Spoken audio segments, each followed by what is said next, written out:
And I think it was Baby Spice, because she must be, I'm just assuming here, the dumbest of them. And no,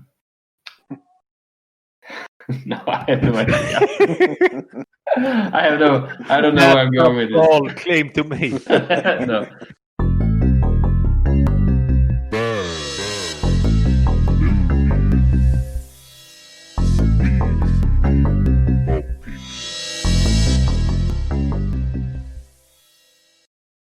So we're back with a new BMSO episode, and today we have been watching a movie called Spice World, and it's a movie, and it's based on the Spice Girls.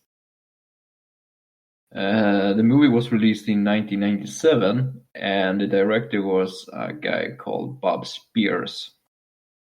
The screenplay, well, Spice Girls and Kim Fuller are both credible for the idea, but that Kim Fuller wrote the script. And since there are so much different shit going on in the movie, it doesn't surprise me that 6 persons or more were involved in the idea making, because everybody wanted something in the movie, you know. Because it's a lot of weird stuff going on, and the storyline is, it's more of a brainstorming session than an actual movie. I admit that there were many times during the movie and I was just staring at the screen, asking myself, what the heck is going on? Yeah, me too. Right. We don't really need to talk about the Spice Girls per se, because it's not about the individuals, it's more about the group. But just for heck of it, I'm going to mention them, because Mel B, she's the scary Spice. Emma Bunton, she's the baby Spice. Melanie C, she's the sporty Spice. And Gary Horner, she's the ginger Spice. And Victoria Beckham, who is the posh Spice. The other day I was watching TV and I saw this TV show where they were asking questions to contestants, and this question about Spice Girls appeared. And one of the options, you know, because there's always 4 alternatives and you need to choose one. And one of the alternatives was sexy Spice. And I was pretty sure that there was a sexy Spice, but apparently not. Is this a Mandela effect? I guess. Honest to God, the only one I know from the top of my head is Baby Spice, and I have no idea why. Yeah, she's the one that I knew too. The other ones are just maybe Posh Spice too. I don't know. Doesn't matter. So this movie is, well, it's probably just a merchandise thing. It's probably just something that they wanted to make in order to promote Spice Girls as a group. I don't think this was meant to be some sort of movie that's going to get any sort of recognition more than, here is Spice Girls, please pay to see our movie, and then we'll probably forget about it. Yeah, and that kind of makes sense because I had no idea this movie even existed. And you know, we grew up during the Spice Girls era, so we usually got like the Spice Girls news, and I still didn't hear about this movie. Yeah, I wish I didn't know about this movie still. Yeah, and this movie is free on YouTube, so you can just go in and watch it. And for it to be free, probably talks more about it than anything we can say. But the interesting here is that Spice Girls, they got to be big pretty fast, because when they were founded, I think somewhere around 94, they were probably formed, you know, like every other group is formed, you know, like Backstreet Boys or something like that, you know, that they just put 5 talented people together, give them a catchy name, and there you go. Let's create some mainstream songs. The one thing I was wondering is, how the hell were they able to find 5 attractive girls from England? Putting it like that is a dang good question.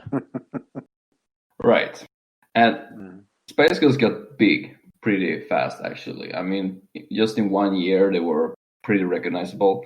and released some hits. I'm not going to mention anyone because I'm not that big of a fan, but I'm guessing Wannabe. That's the only one I know that they're famous for. This movie was released in '97, so in just 3 years, they went from being created, releasing songs, and being world famous. They were even mentioned in the same category as Beatles, not in the sense of creating songs, but being recognizable, that people knew who the Spice Girls were. So they were pretty big, and they always they usually put their name on everything. So it doesn't matter if it was like crayons or it was T-shirts or whatever.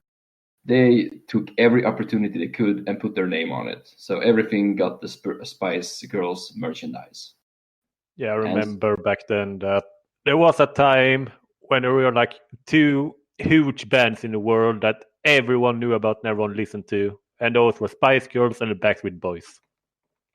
Yeah.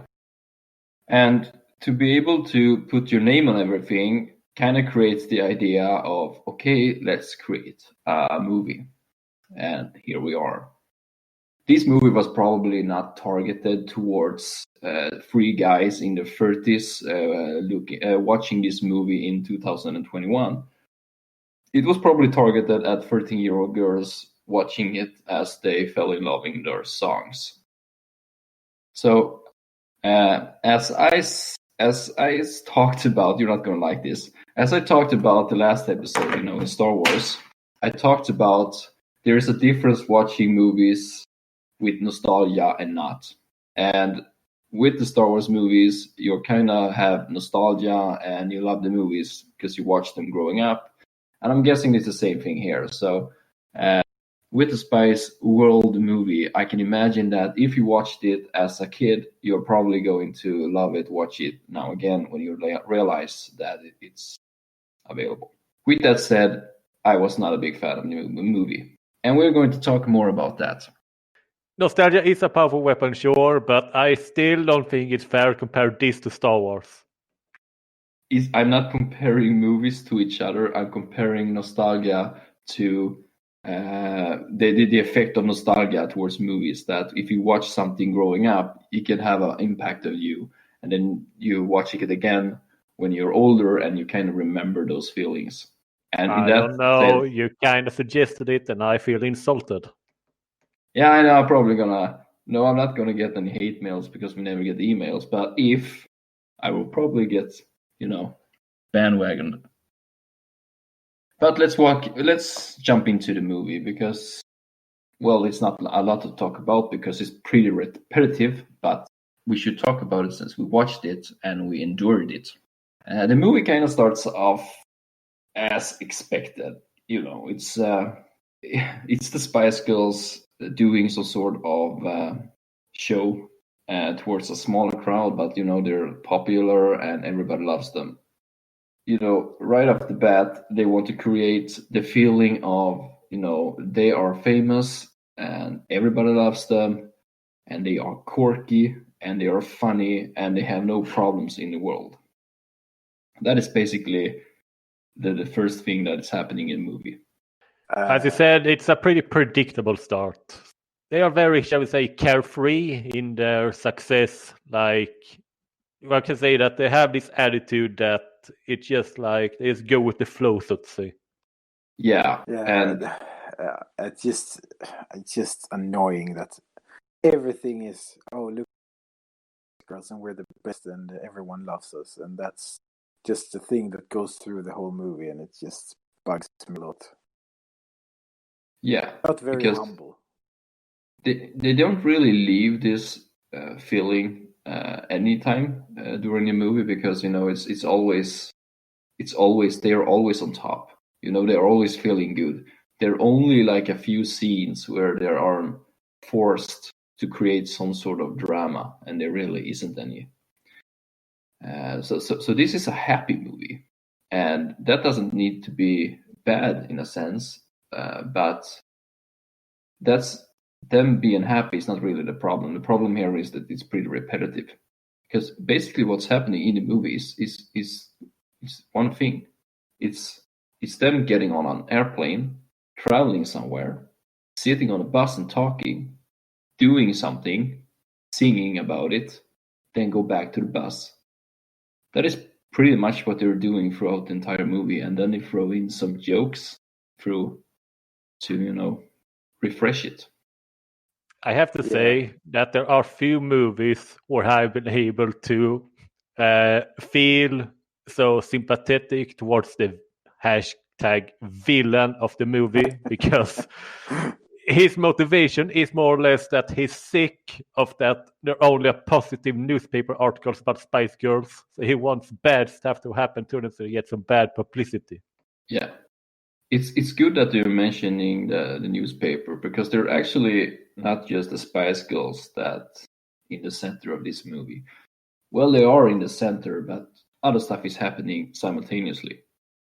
And so we have the Spice Girls doing their thing, and there is a camera crew that are following the Spice Girls throughout the movie, and they are doing some sort of documentary, and these guys are really bad. I mean, they have to be the worst documentary filmers ever.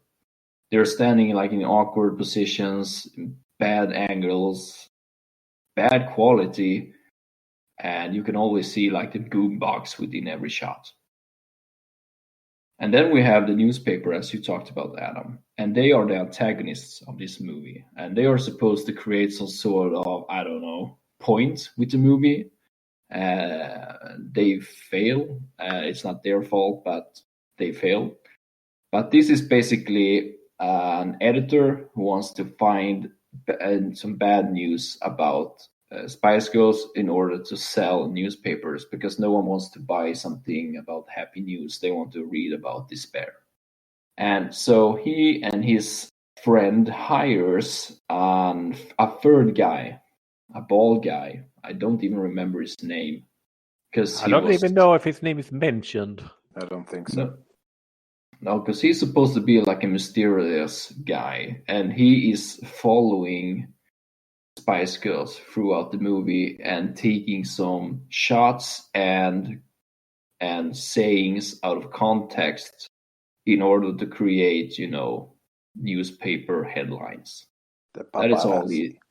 Yeah, exactly. It's a paparazzi, exactly. So that's pretty much all he does.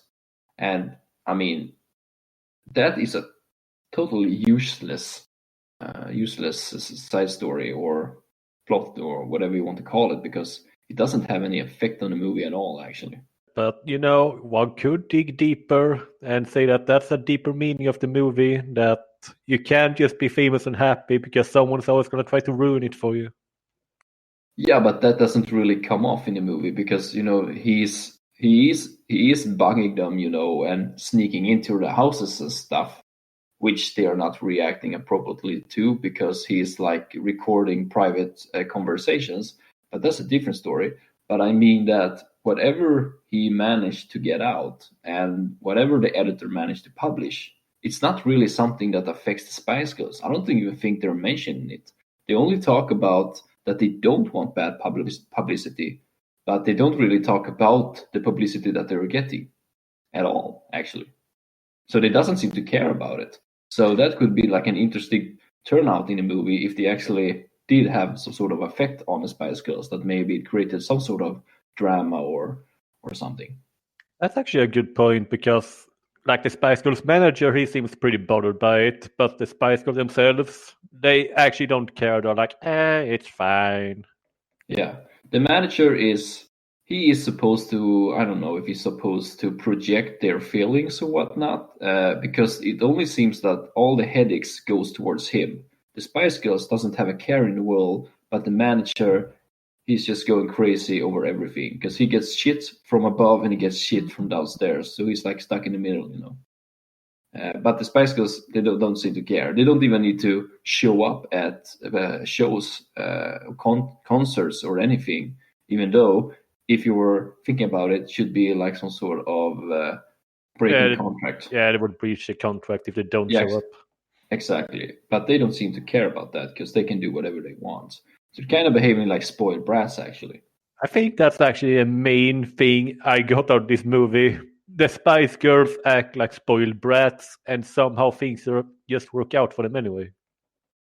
Yeah, and they seem to be nice in a way. I mean, and they try to project this with this anonymous friend that they have. And this anonymous friend is also a girl. I can't remember her name. She's the Asian girl. She's the pregnant one. Do you remember her name? I don't. I actually do I'm not. pretty sure they say it. I'm pretty sure. Yeah, she has a name and they mention it. What do you remember? She's in the movie like 2 minutes in the beginning Yeah, and 1 minute in the end, so whatever. Yeah. But she's there to create some sort of, they have a group, and of course they care about each other, but they want to introduce a third person outside the group in order to, to create a feeling of, okay, we care about others too, not just ourselves. And I think she's supposed to be that kind of girl. But you don't really understand what kind of relationship she has towards them, because she's introduced pretty fast and they care very much about her, like really fast, and they sit down and talk to her and whatnot. But it doesn't really lead to anything at all. It leads to the moment towards the end where she has to give birth and they want to stay by her side even though they have a show, which sends the message that their friend's childbirth is more important than the show where the fans are waiting, which I know is complicated, but it's really the message you want to send this movie, that they don't care much about their fans. It puts them in between a hard, what do you call it, like between a rock and a hard place, because if they leave her, they're kind of being dicks towards her, but if they stay, they're kind of being dicks towards her fans or their fans. So feels like they kind of force themselves to be there. I mean, it kind of feel like what Instagram would be that today. That the only reason they were there was for publicity, but there is no media there, so you can say that they did it to be nice. And also, I found it funny that not a single one of them seemed to know anything about childbirth, because like the nurse comes in and says, yeah, this is gonna take a while, and they're what, really? Like the expected child just pop out right away. Yeah, but you need to know, Adam, that this is the 90s. You don't really have access to the internet, so you don't know anything. People okay, I guess that was eldritch knowledge before the internet. Okay. Right. And there is some weird stuff in this movie too, which I don't like. I don't like the dream sections. I think they are annoying. And it's just time consuming because it's not even that funny. Because, in the sense that, okay, let's imagine the Spice Girls having babies, and now we transition into a dream and whatnot. And you can see like they are struggling. Like, sure, Spice Girls with 100 million on their bank would struggle with a kid. They would like buy a nanny or something and sit and watch TV or progress like they always do. Yeah, and apparently they will still live together, the 5 of them. Yeah, they have some sort of issues. I'm guessing dad issues that they need to resolve. But that's a different story. And also one thing with these dream sections is that I think this is a thing where they want to include stuff that there were some ideas that people had, but they couldn't really put it into the storyline, so they needed to create something else in order to include this in the movie, and then created some sort of weird dreams segment or whatever. And all it does is confusing. It's just a pile on a pile, and it's just nonsense for me. So I wasn't a big fan of that. I would say that there are a lot of unnecessary scenes they could have deleted to focus more on the main story. But the problem with this movie is that there is no main story really. So if they removed all the unnecessary scenes, there would be nothing left. Like the whole thing is unnecessary. Yeah, there is movies like today, like that, but today, where there are movies based on songs. But then usually, today at least, they try to use the songs and what's written in the songs and and put that into the story. Yeah, Yes. there are And lots of better musicals. This isn't a musical. I don't even know what this is. It's no, just a but long promotional thing. yeah, but I mean that maybe it would be better if they just included the songs that they had, but like put it into a storylining instead of just randomly start singing because they want to fill out the movie. It needs to be 1.5 hour long. So let's create some scenes where they can just randomly sing. Yeah, if they could have incorporated like Mamma Mia or Greatest Showman or something. Yeah, as an example, like it belonging to the story. I don't know if there were any movies like this back in the days, so maybe they were among the first hard I handling. mean, way back, all movies were basically musical movies. So Right, like in the black and whites. It was Yeah, so yeah. like Footloose. Oh, or right, Singing right. in the Rain or whatever. Good guys, good examples. One thing that I also find a bit annoying was the alien scene. What the hell was that? Yeah, And I have no idea what to make of it either. I don't know if so I should laugh or not. I couldn't actually believe what I saw, so I had to rewind the movie a couple of minutes in order to see if I missed something, even though I'm watching the screen. Because it's basically just them driving again, with the bus, stopping because they need to pee real bad. All five of them, of course, because that's how girls work. And from nowhere, it comes like an alien spaceship. And when I saw all those lights, I was thinking, okay, no, that they're thinking that it's a spaceship. It's not really a spaceship. It's like some sort of, I don't know, carousel or something. But no, of course, it was a spaceship. And the aliens wanted tickets to their show. And I just stopped the movie there, and I like just took a minute to think about this. And there is someone had an idea that include aliens into this movie, and I tried to figure out who it might be. And I think it was Baby Spice because she must be. I'm just assuming here the dumbest of them, and no, I have no idea. I don't know where I'm going with this. All claim to me. No, yeah, no, I'm gonna edit this out. No, no, but I'm just meaning that this scene is so stupid. It should not be in a movie. So I'm just spitballing here. Aliens coming down wanting their autograph to touch the boobs. Yeah, that was also weird. Sexual harassment. Yeah, but apparently they wanted that in a movie, so And also, Do you if think? you want to touch boobs, why won't you touch the one with the biggest boobs? I mean, yeah. He was standing. well, then, you haven't learned the ancient lesson. It's not about the size of the boob; it's the person they belong to.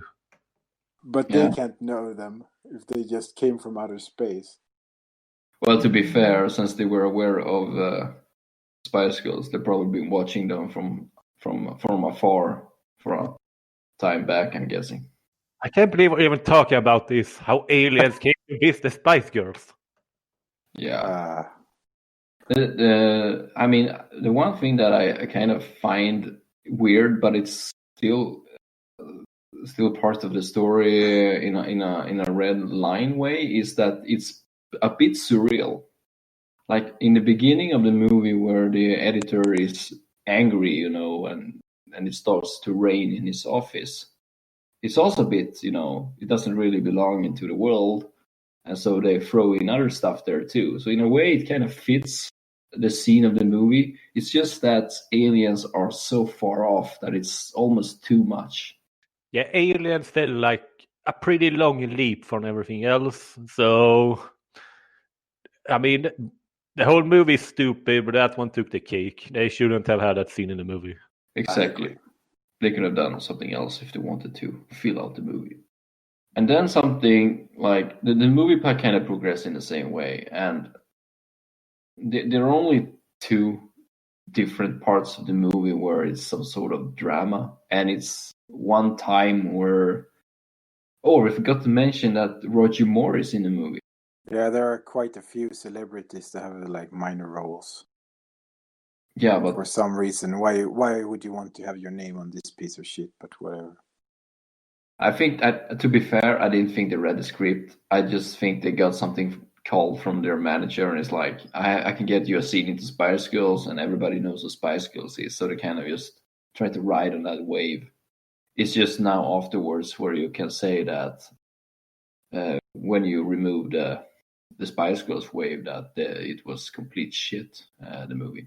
But they probably got paid handsomely, I'm thinking, at least Roger Moore. Yeah. Like there were Roger Moore, Elton John, and Stephen Fry, probably some other people. I didn't recognize them all. I was also watching it with quite bad quality, so I wasn't really sure all the time what kind of person it was. Roger Moore is playing some sort of records director, I'm guessing, and there is one time where the Spice Girls wants a day off and they are not allowed to, which creates 10 seconds of drama, and then they're friends again. Yeah, boo-hoo. Intense stuff. I'm just wondering, why the hell do they even bother to do this? I mean, there's a lot of other different things that they can do. I mean, one thing that's notoriously famous in groups is that the tension or the famousness or whatever kind of creates gaps between people that it's hard to stay together. Why not build something around that instead if you want to create drama, instead of just forcing something that doesn't even make sense? I mean, of course they can't get a day off if they're going to have some sort of concert the day after or whatever. It makes sense. I would also tell them no. They can have their vacation some other time when they're not under tour. Maybe that's why they broke up in real life. Yeah, exactly. You could have used that instead. I think Baby Spice was the one who left, or was it Ginger? It was Ginger, I'm pretty sure. Yeah, it was Ginger Spice. Yeah, exactly. Yeah, but they've broken up like 3 times or something. Yeah, but she was the first one to leave the group. I think it was like in '98 or something, so it was really early. In a sense. Yeah, well. Yeah, it's good to know. Yeah. One thing that really bothers me about this movie, and that's also related to what I said at the start, that there is actually no need really to induce like the specific members of Spice Girls for this movie, because they act like one unit. Like they all want to do the same thing all the time throughout the whole movie.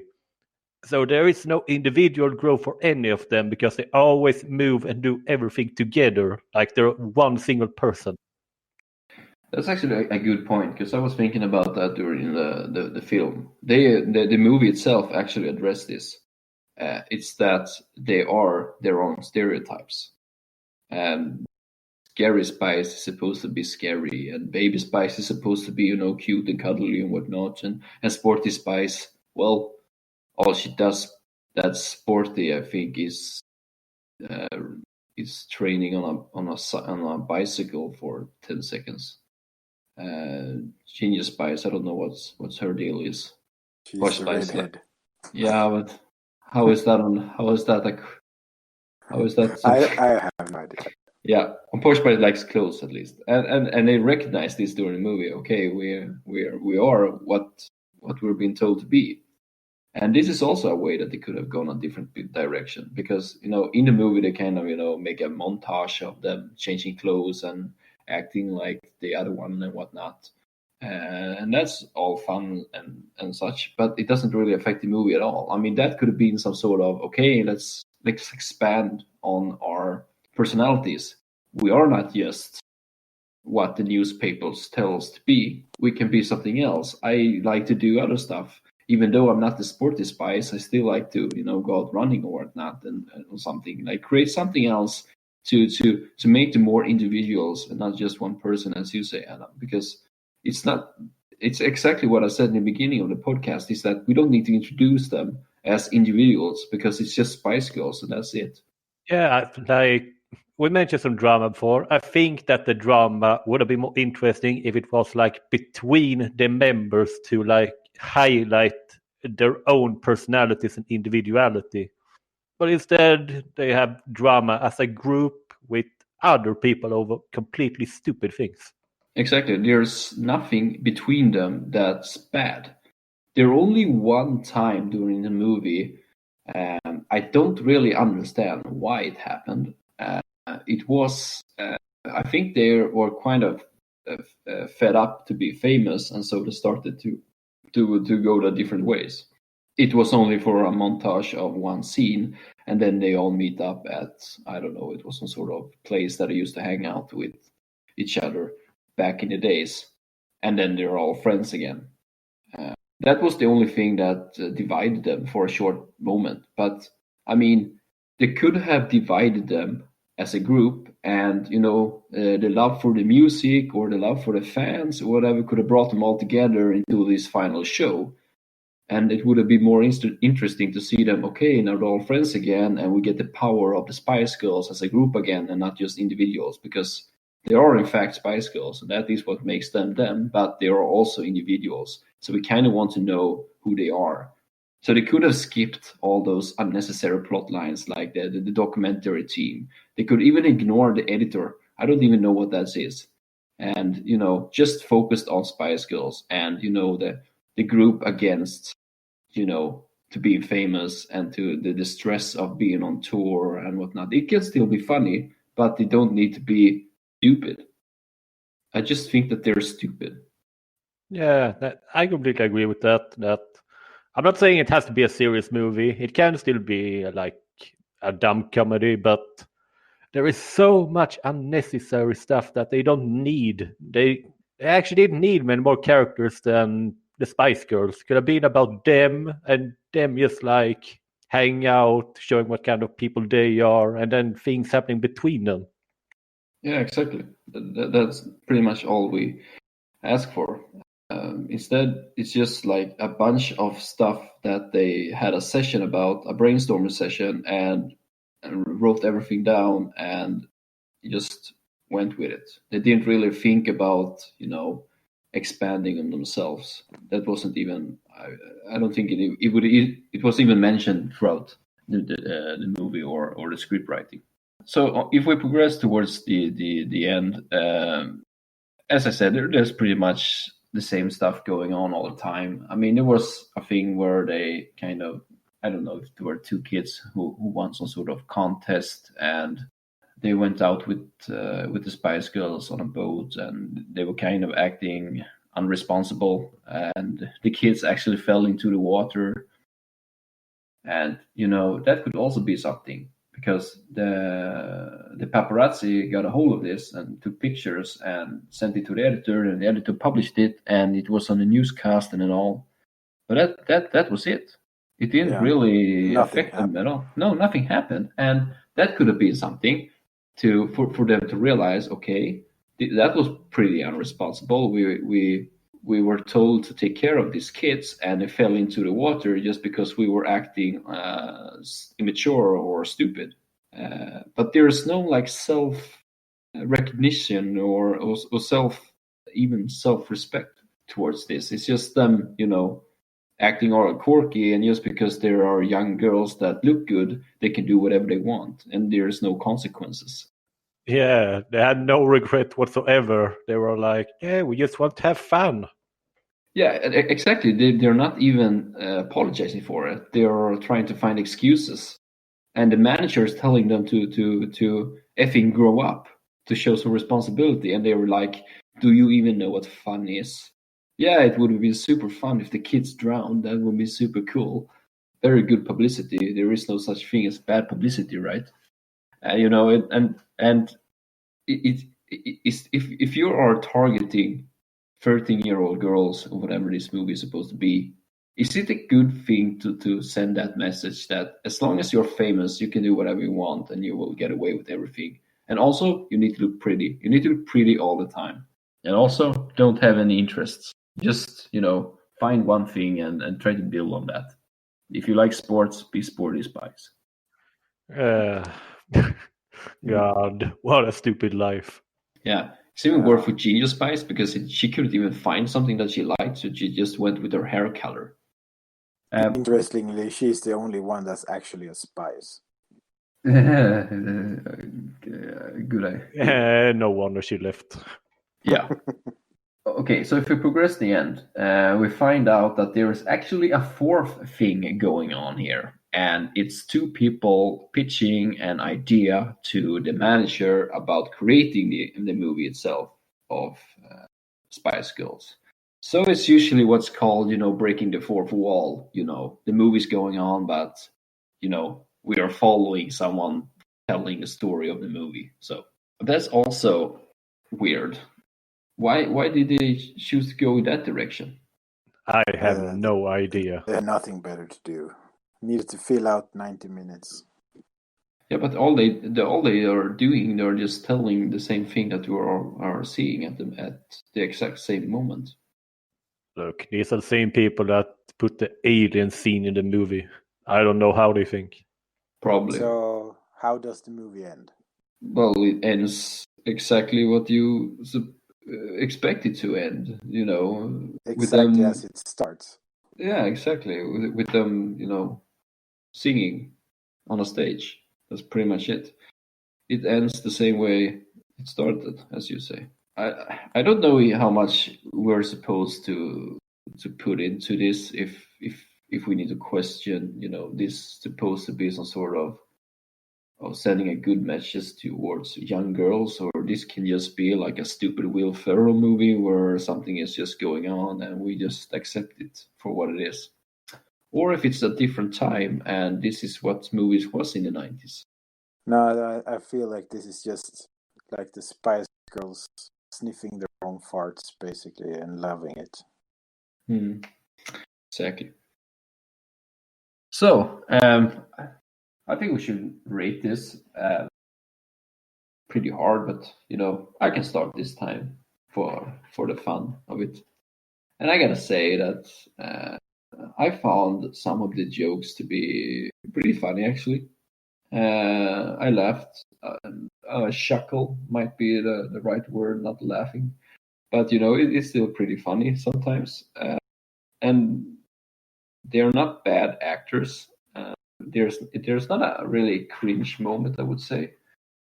The problem I have is more of the idea of the movie. What was the idea of the movie? Did they have an idea, or was it just like, with the Barbie dolls, that okay, this is something that's famous and something that girls like. Let's create a movie of it, but it doesn't really matter what's about because they will see it anyway because they like the dolls. So I kind of thinking of this just as a money grabber. There's like nothing deep going on at all. It's just very superstitious. But it's not the most.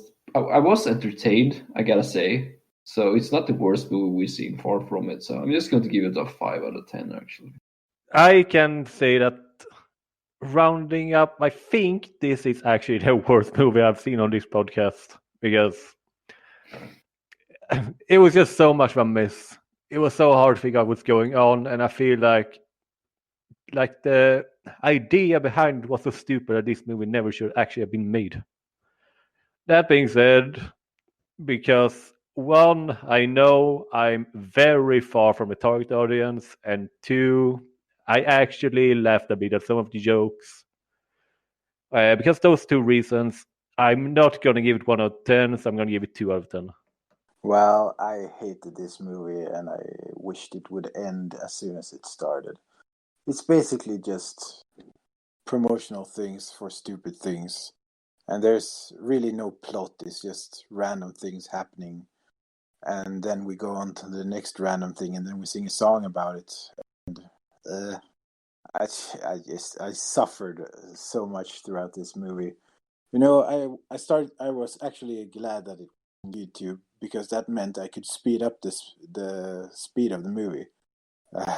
It was so bad. I never want to watch it again. I'm gonna give it a 1 out of 10. Great. So, do you have any alternative titles for this movie? Sure. Longest commercial ever. That one is actually true. Yes. And then I had ADHD Girls. And the last one here is the even worse Charlie's Angels. Mm-hmm. Yes, that is so true. I like the first one. Because that's the most true. Yeah. But, with that said, remember that you can contact us at bmso.contact@gmail.com. We're happy for all sort of feedback and, of course, suggestions of bad movies. See you next time. Bye.